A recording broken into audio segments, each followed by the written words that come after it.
தருமபுரியில் யானை வேட்டையாடியதாக சந்தேகத்தின் அடிப்படையில் விசாரணைக்கு அழைத்துச் சென்ற நபர் உயிரிழந்தது தொடர்பாக இன்று மாலை உடற்கூறாய்வு அறிக்கை சமர்ப்பிக்க உத்தரவு பிறப்பிக்கப்பட்டுள்ளது.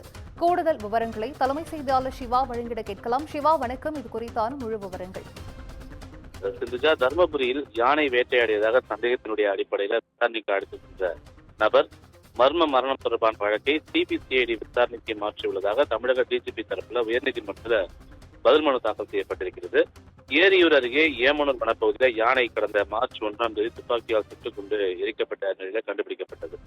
இந்த வழக்கு தருமபுரி மாவட்ட கொங்கராப்பட்டி பகுதியைச் சேர்ந்த விஜயகுமார், கோவிந்தராஜ் மற்றும் கர்நாடகா மாநிலம் கோவிந்தப்பாடி பகுதியைச் சேர்ந்த தினேஷ் உள்ளிட்ட 3 பேர் கைது செய்யப்பட்ட நிலையில இந்த சம்பவம் தொடர்பாக கொங்கராப்பட்டி பகுதியைச் சேர்ந்த பலரை மார்ச் 18ஆம் தேதி வனத்துறை விசாரணைக்கு அழைத்து சென்றதாகவும், செந்தில் என்பவர் வீடு திரும்பவில்லை எனவும் புகார் எழுந்தது.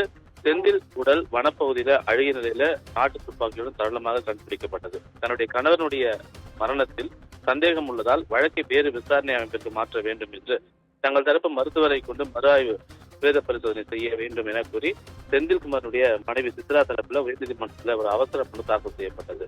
தன்னுடைய கணவனுடைய சார்பில் மர்மம் இருப்பதாகவும், முகம் மற்றும் கை கால்கள் சிதைந்துள்ளது என்றும், கடந்த 18ஆம் தேதியே தனது கணவரை வனத்துறையினர் அடித்து துன்புறுத்தி கொலை செய்து விட்டனர் என்றும் சித்ரா தாக்கல் செய்த அந்த மனுவில் குறிப்பிடப்பட்டிருந்தது. எனவே பிரேத பரிசோதனை அறிக்கை இன்று மாலை தாக்கல் செய்ய வேண்டும் என்று நீதிபதி இளந்திரையன் உத்தரவிட்டு இந்த வழக்கை ஒத்திவைத்திருக்கிறார். விவரங்களை வழங்கியமைக்கு நன்றி சிவா.